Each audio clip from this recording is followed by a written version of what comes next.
I'm Amy Dolan, and this is the Feeding People podcast.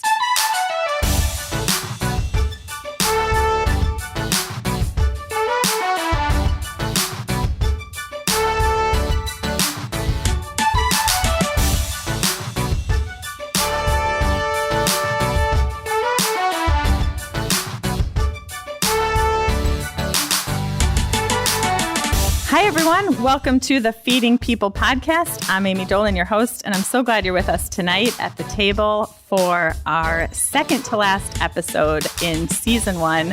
We've had such a great first season. We've had so many good friends at the table, so much good food, and really, really great conversations. So I'm thrilled that you're here with us tonight.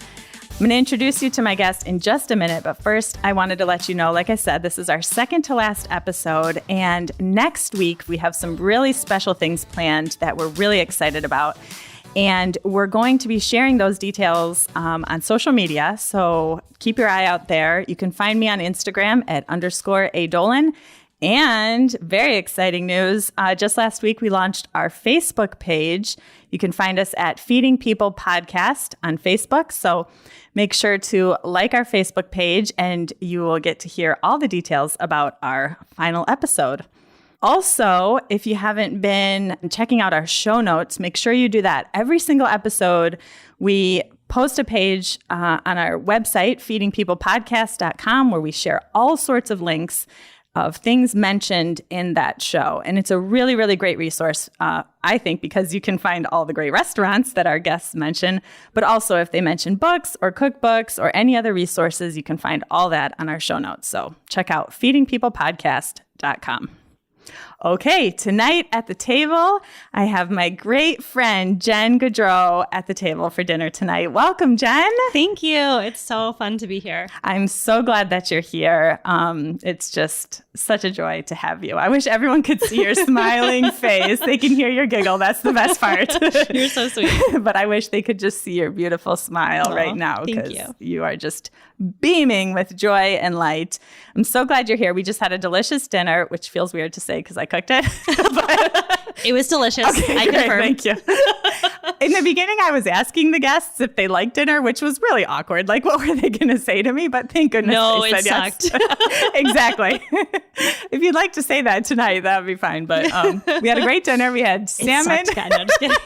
It was awesome. We had salmon and vegetables and just a tiny little drop of wine. Right, Jenn? Just a tiny drop. Barely. So we're fine. Everything's good. But I'm so glad that you're here tonight. So we've known each other a little while now, which is great. A couple years, I think, right? So we met because you dated one of my best friends, and that's how we got to know each other. I'll never forget the first night that I met you. Our friend said that he was ready to introduce you to us, and we were like, okay, great.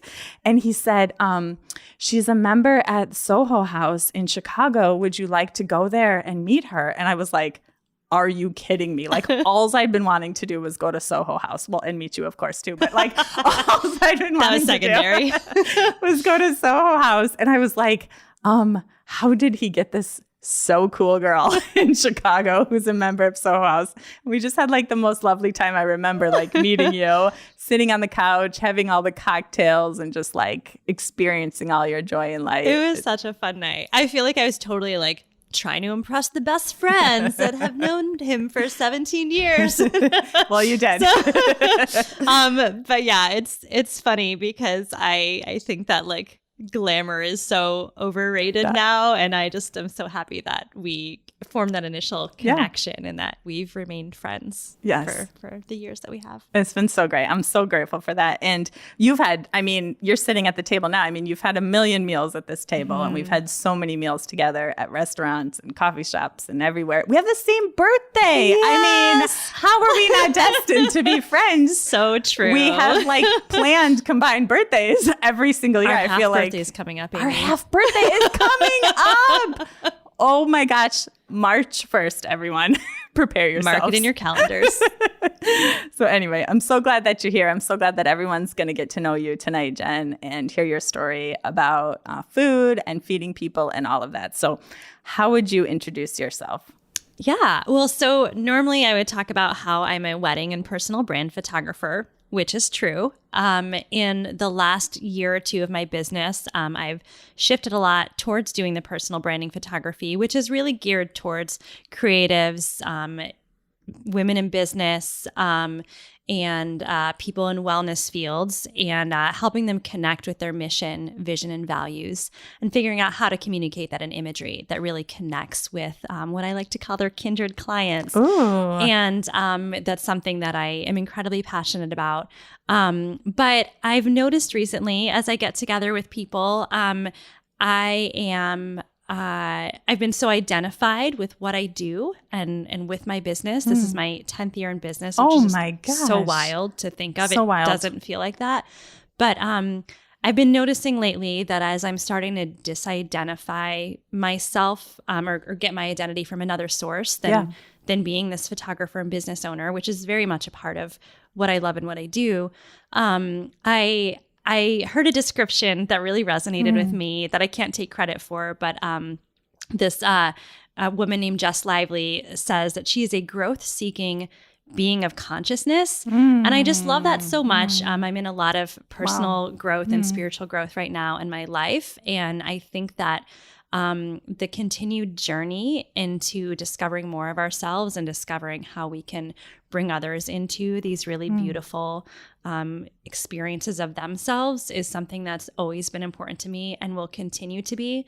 So I guess the way I would answer that question now is I'm a growth-seeking being of consciousness, and I'm really fascinated lately with some of the intersection of different healing modalities, like sound healing and voice medicine and music therapy and that sort of thing. And I'm dabbling in exploring some of that just for fun, unrelated to my work. That's so beautiful. Oh my gosh. Okay, we're going to talk all about this in a few minutes. But I love this. I love this about you. You've always been such a spiritual and sacred person, and to see you now like really leaning into that and discovering like how to live more consciously is just so you. It's so perfect. So I'm excited to hear more. So I would call you a foodie. I'm not sure. Would you call yourself a foodie? So I feel like one can be described as a foodie, but to self-proclaim as a foodie feels a little bit like I used to say I'm a wannabe foodie because I love food. When you first asked me to be on the podcast, I was like, I love food. Like I love everything about food. Right. So like that's a foodie. Yeah. So, but I don't necessarily have the refined palate to do a restaurant review and talk about all of the different flavor profiles. Yes, I love all food. Yes. There's very few things that I won't eat. Yes. And I love the experience surrounding food. So see, we should like redefine foodie, because I feel like a snooty foodie, nobody wants a snooty foodie. Exactly. Really. Like, no, foodie should be like the enjoyment and love of food. Yeah. However that comes, right? Like if you love chilies, love chilies. I love chilies. Right? Reclaiming like just foodie. Like love food. Okay. So what is the best meal you have ever had? This is a really good one. I don't do super well with choosing one particular moment. And it's funny because Amy and I were just joking about our Enneagram types, and she is a 7 and I'm a 4, but she has always thought that I'm secretly a 7. You are. And I feel like this is a 7 quality to say, I can't pick just one experience. So every experience is the best. Exactly. The best is like a descriptor for many things, not one. Exactly. However, there's an experience that stands out to me quite a bit. Last year, I went on a girls' trip to Montreal and Quebec City, and we ended up getting reservations at this place in Montreal. And for some reason, I'm completely blanking on it now. We'll put it in the show notes. Absolutely. But it is a restaurant that you eat in total darkness. Oh, yes. I remember you telling me about this. You look at the menu beforehand. You're like blindfolded? While the lights are on. You're not blindfolded. Oh, okay. You come in the entryway, and there's lights on in the entryway, and the chefs are cooking with full lighting, so they're not, chopping their fingers off or anything. Good. Yeah. But then the server leads you into this dark room, and there's a double door, so kind of like a dark room. If anyone's familiar with old photography dark rooms, but the one door closes and then the other one opens, so it seals out all the light. And there's a couple reasons for it. Yeah. And part of it is that they wanted to create this experience where those with 100% eyesight could kind of get a sense of what it might be like if they didn't have any vision. And they are really passionate about helping people with visual impairments be employed. So all of their servers are people with visual impairments. And then they take a good percentage of their profit from the restaurant and pour it back into the community and providing resources for those that do have visual impairments. And so the mission in and of itself is pretty amazing.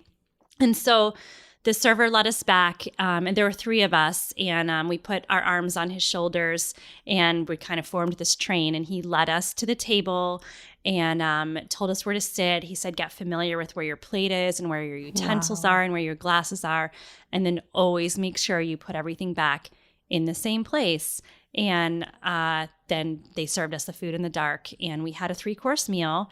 And so I think I had a glass of red wine, but my first course was this apple and pear salad with pecans and goat cheese, which level of detail to which you can remember like the food too. Well, and so here's the thing. You are, and I'll tell you the rest of the menu too, because it's mouthwatering, but because you can't see, you rely more on your other senses. And so I remember smelling my food more. I remember savoring every bite. I remember even feeling the texture more than I normally do. And then the really cool thing is that I was with 2 very close friends who, one of them I've known since college, and we travel a lot together. So it's not like we have a lot of secrets or anything, but there was something about sitting in the dark, pitch black over dinner with 2 of my close friends that was even more intimate. And I just felt that there was this level of something else that was stripped away, and it made it was just one of the most connected meals I had ever had. But then the tastes were outstanding. And so my second course was something like a braised short rib over this sweet potato puree and some maple glaze. And I ate every last piece of that. Right. It was phenomenal. Yeah. And then there is a chocolate, not a fondue, but like a mousse? Or yes, it was a chocolate mousse. Okay. Thank you. Yeah. And it was just absolutely phenomenal. All the flavors just kind of went together. They all accented each other, and it was a really interesting experience. I feel like even like you're describing it in such detail that I can like taste, I can like feel the texture of the mousse on my tongue and all of that. And it's making me think about how, you know, even when I'm doing my best to like sit and enjoy a meal, of course, my brain is running in all different ways or I'm distracted by whatever. And so the intentionality of being able to really like smell and taste and feel your food, that just sounds so special. It was such a gift. And I think it was a little bit of, it was a signal of something to me that made me start realizing that not only with food, but other experiences, that I wanted to start being a little bit more mindful in that process. Yeah. Okay, good. Well, let's talk more about that. Like, as you were growing up and you were obviously eating and learning about food and cooking and all of that, like what was food like growing up for you? Yeah. Did someone teach you to cook? Did you eat family meals at a table? What was it like? It's a really great question. So I feel that our regular meals growing up were always pretty basic, but something that I really, really appreciate is learning to bake and learning to make jams. My paternal grandmother, they lived in upstate New York. I grew up in upstate New York, but they were further upstate, and they lived on this lake. And my grandmother grew blueberries. She grew raspberries and strawberries, and they had rhubarb. They had this whole full garden. And so because my dad grew up with that, we always had a garden, and we had fresh vegetables and all of the stuff. We would grill a lot outside. And so we were always really connected to at least the produce side of our food source, which was really cool. As we got older, we totally went to the fish sticks and tater tots era of our food. But when we were younger, we had this really cool connection to food. And I remember when we visit my grandmother, we always had all of these choices of jams and jellies to choose from. And it always just felt so magical. And I recently rediscovered more. I'm sort of in this really fun spiritual journey. And I recently had a conversation with an uncle of mine and discovered that my grandmother was actually very spiritual. And it was not really anything that she let on. She was very private about it.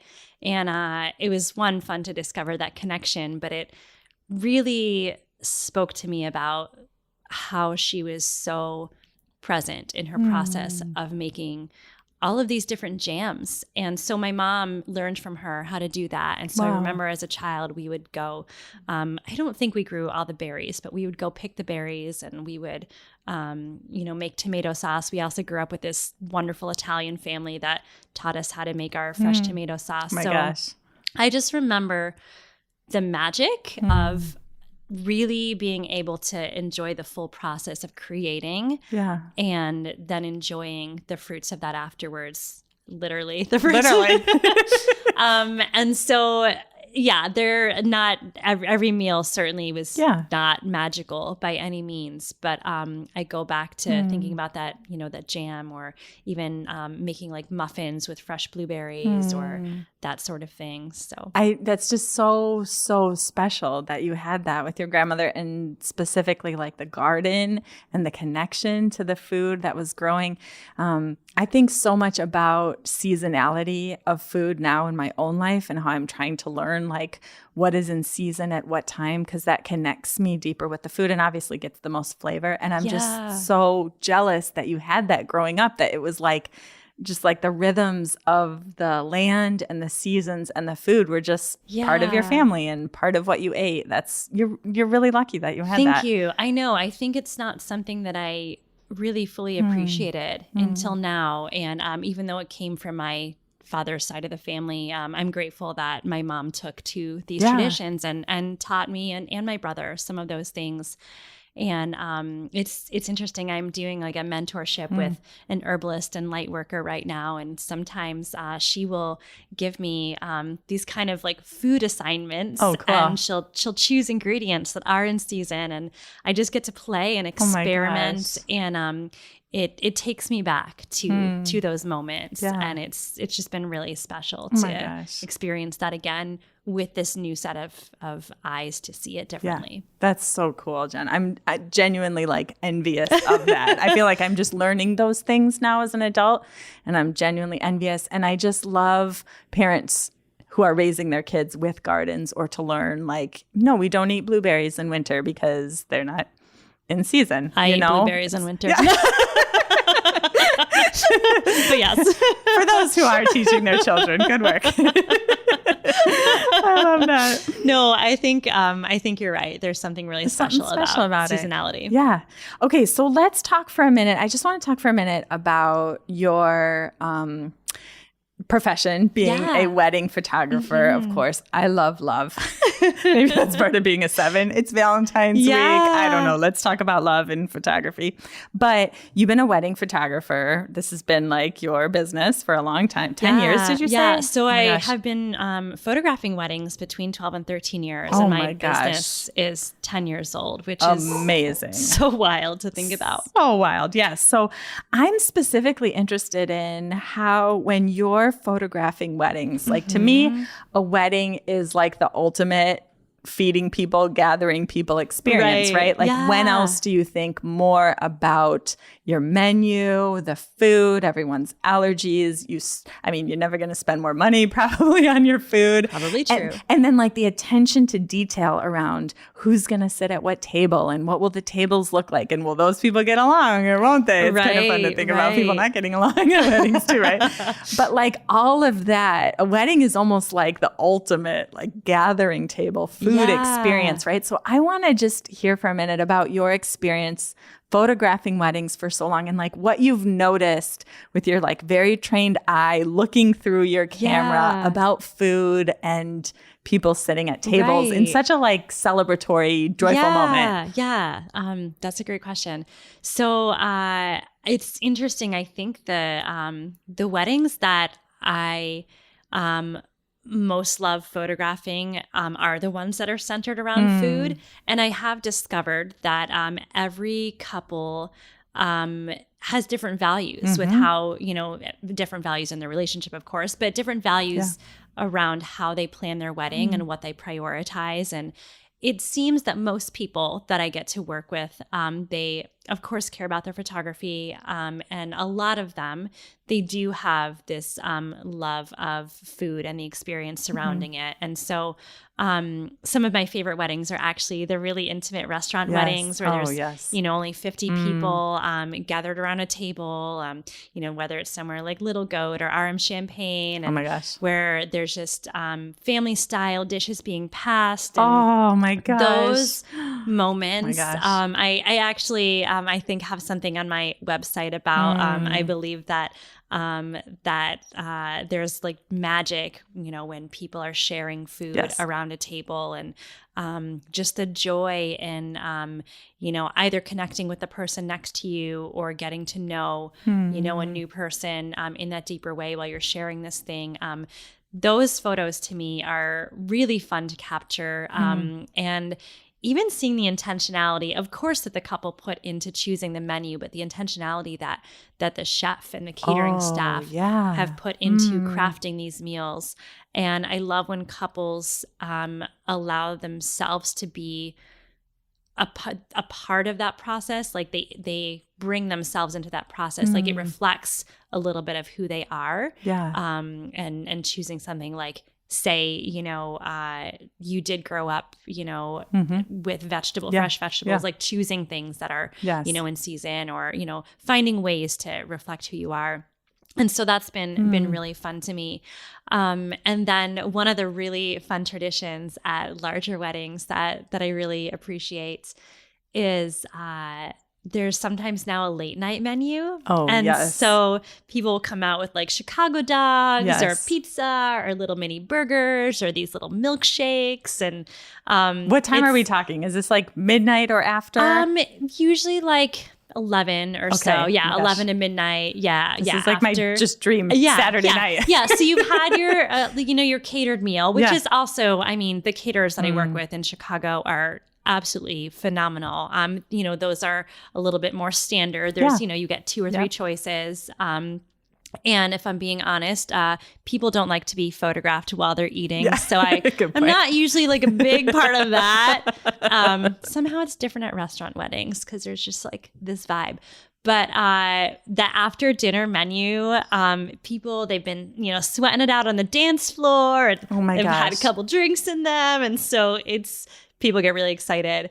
And then backing up prior to the start of the wedding during cocktail hour, I've seen some really fun things happen, like little tomato soups with grilled cheese and these little mini tacos with like a little bottle of Patron. Oh my gosh. So like just so much creativity. So much. And those are some really beautiful ways that I've seen couples, kind of pour their own personality into what their food looks like. I love this so much, Jen. I love just at a dinner, you should like serve a meal that really like reflects, I believe, like love towards like intentionality and thought and love towards your guest or towards yourself.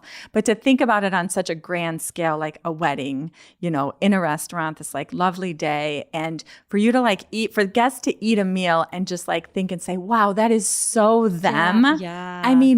That's just, that like goes right to my heart. And I feel like that's the like grand expression absolutely of food and intentionality and love shared in food. But like we can all do that every single day. Like you can have one friend over for dinner and say like, oh my gosh, that meal was so me, or that meal was so them. Totally. Right? Yeah. It's the personal branding part of me. It sometimes looks through weddings through a branding perspective. And I so respect and admire my event planning friends, but I don't envy them for what they do, because they have a lot to manage. So I wouldn't necessarily do that. But even sometimes as a photographer, I pull in these different pieces to help tell their story in a way that's in line with really their mission, vision, and values. And so it is. I agree. There's something so beautiful about seeing them do something that is very them. And of course, I want my couples to look at the photos of themselves and say, "Oh my gosh, that's so us." But I want them just as equally to look at these moments unfolding and to look at. I photograph the food because I think food is beautiful and yummy, and I just love photographing it. But I want them to also look at those choices or specialty cocktails that they've chosen and remember that it really was this event that was customized around who they are as individuals and as this couple that are now doing life together. Oh my gosh, Jen, it's so beautiful. I love that so much. I love the just image of like sharing food at a wedding too. Like I'm imagining these big plates of pasta, because your family's Italian and this is like a special recipe that brings you back to your grandmother's, recipe in her kitchen. Family and I can style just like is so my favorite. Imagine like people passing the bowls and the plates and like all the joy and the celebration. When you said that, I was thinking about how you told me once that sharing food was your like love language or something. Sharing food is not totally my like I love like the idea of like communal plates, but like if I have my plate, that's my plate. Yeah. You know, like, and I ordered that off the menu. Yeah. I want that whole thing. I'm like, I want all the flavors, and I want everyone to try all the flavors. I know. I love that. I actually wish I was more like that. Like I wish that I was, because I love the idea of family style, but once it's on my plate, it's like, nope. Yeah. Oh my, I love that about you. Okay, so let's talk. This is so much fun, Jen. I really love I'm having a really great time. Let's talk for a minute about what food means for you today specifically. I know you mentioned some things in the beginning about how you've been learning more about like food and centeredness and all that. So like, what would you say like now today as an adult living in Chicago, what would you say food means to you? Yeah, I love that. So two main themes, I guess, kind of come to mind. And the first one is this idea of food being a reason for gathering and for connection. Yes. And I love everything about food, but I love what it does in bringing people together. Yes. And I've had some of the best experiences of my life around a table, having beautiful conversations, getting to know more about my friends and the people that I'm connecting with. And there's just something, not to overuse the word magical, although I know you won't mind that. Hey, nobody is going to be upset about that at this table, Jen. But there really is, to me, something magical about all of these elements coming together. And in this time and place, we ate this thing together and we shared these memories and we shared these experiences. And there's this like warm, cozy hygge, to use that Danish word, feeling about it, that comfort, but then also that intimacy and sharing a meal together. Yes. And this is true about my work. I love photography, but I do it because of the people and the connection. And I feel a lot about food that way. I love food, like give me all of the good food, but I think it's also what it symbolizes, and that underlying value of just really going deeper with somebody and being willing to be vulnerable and show up and unveil a little bit more of who you are in the hopes that that other person will do the same. And there's this more trust built, and it's just this very beautiful community activity. Yes. Well, you're preaching to the choir.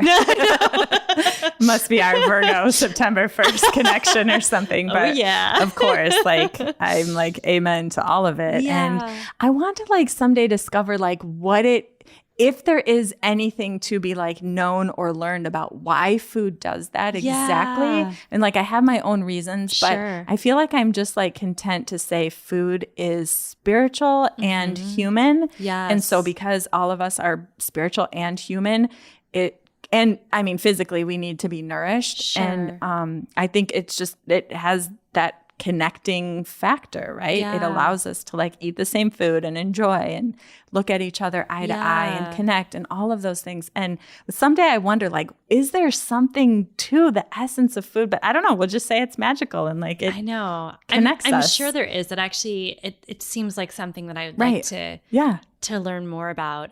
There's 5 different half-formed thoughts that I wouldn't really be able to finish right now, but like that idea of nourishment and that idea of like this shared experience and just the fact that we need it, but also it can be more than just like a ritual, but it can be something that is more connected and meaningful, and it can be celebratory too. I've had some non-wedding industry friends tease me about enjoying Prosecco or champagne. Yes. And it's not because I'm bougie by any means, but to me, it signifies a celebration. Like there's always something worth celebrating. Like let's celebrate together. Thank you, Miss 7. Exactly. Yes. I always feel like for me in my faith, I always feel like the enjoyment of food is actually for me like one of the greatest signs of God's goodness to us. That. Because I really do think like if God wanted, God could have created food like in a tablet, in a pill. Yeah. Boring, plain, nothing to just nourish and grow and feed our bodies, right? And yet God created the most creativity, the most color, the most flavor, the most enjoyment, all of these things. And I just think to me, like that's to me evidence of God's goodness. It's such a gift. God didn't have to do that, I think. So no, I agree 100%. Well, and that makes me think of that second theme, just that I think the true enjoyment comes from really being present. And I think there's probably something about a particularly tasty meal that almost like forces you into being present to really experience the flavors. And I don't know about you, but I cannot even tell you how many meals I've just mindlessly eaten without really in the car like processing the flavors or, how it's nourishing my body.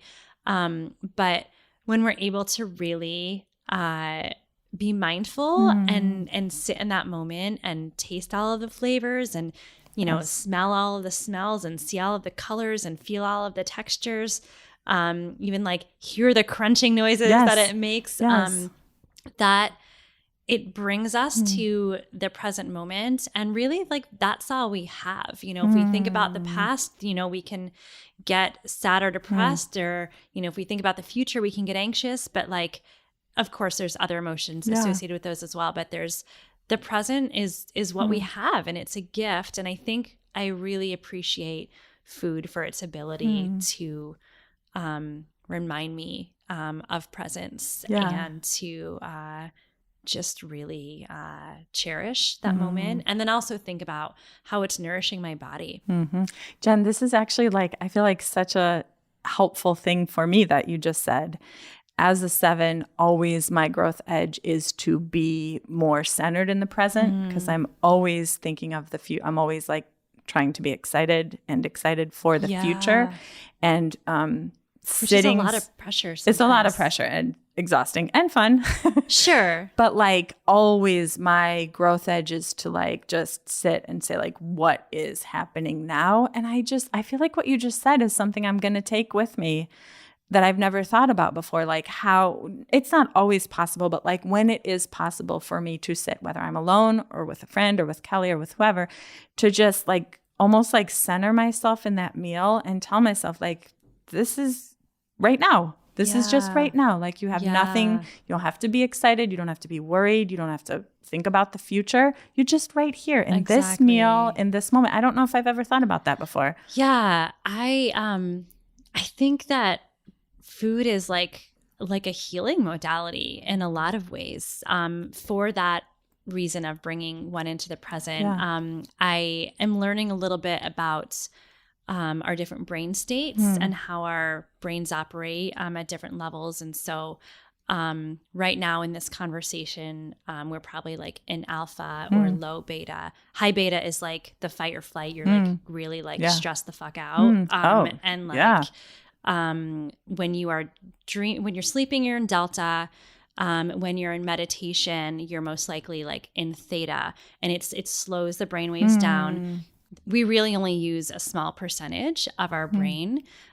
So more of our brain can actually function on these like lower brain waves. And so whether it's just like taking a few deep breaths and like thinking about the breath that goes in and out of your body, or whether it's like sitting and really tasting that food and really connecting with the person across the table, or connecting with yourself and like feeling your hands on the table and feeling your feet on the ground. You're using this other part of your brain. You're more connected to whether you call it your higher brain or your intuition or your soul or your spirit. Yeah. You're perceiving things in a more sensitive way than you can when you're just like, I gotta go. Oh my God, blah, blah, blah, you know? And so. Wow.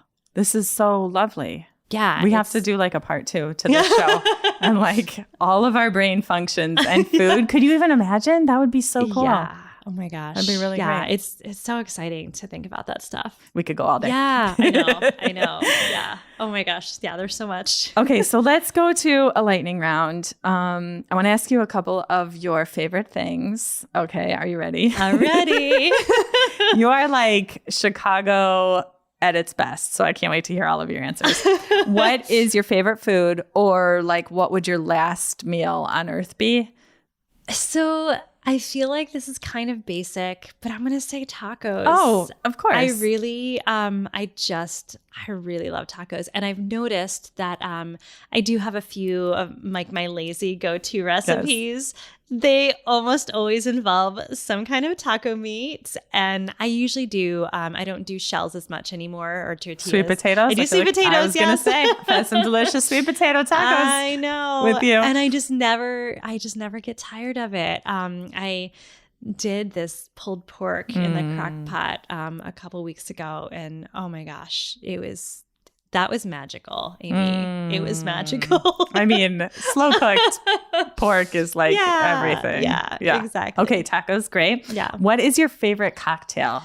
Again, it's hard with the favorite questions, but I would say I'm going to pick 2. I would say either I'm going to pick 2. like Prosecco, or I really like gin cocktails. Okay. There's a couple that I can't remember what it's called, but there's this one that it's got like this raspberry syrup and this like egg white foam on top. It's phenomenal. Okay, is the Eastern Standard at Soho House a gin? Oh, it is. Okay, yeah. You can get it with gin or gosh. vodka, but oh my God, that's one of my favorites too. I haven't had one in so long. I can't even remember the last time I've been to Soho House, actually. We gotta go soon and get the Eastern Standard. I put my membership on hold. And it came up for renewal, and I was like, "Sorry, guys, peace out." Well, we can just go to like we can go to the Alice, or the chicken shop. Yeah. Okay, now this is the most important one. When people come to Chicago, where do you say they have to eat? It's so funny. Just in this moment, my answer changed. Oh my gosh. Yeah. You were like so certain. I know. Okay, what is it? Well, it's the picking the one thing that's so hard. I'm going to say both anyways. Sorry. Can I do that? Yes, of course. So Avec is like my all-time favorite restaurant. Of course. It's beautiful and intimate. We went there once for our combined birthday. We did. Oh, that was such a good time. That was so good. The food is just phenomenal. I love that there are these long community tables, and it's just that whole restaurant group is doing so a lot special, of wonderful right? things, but that place is special. But for whatever reason, in that moment when you asked me, what came to mind was Carnival. Oh, yeah. And I think part of it is that the shared plates, all the flavors, the experience. I mean, it's excitement. like over the top experience. It is. Yeah. But I never feel that it's either of those places. I never feel that they're pretentious.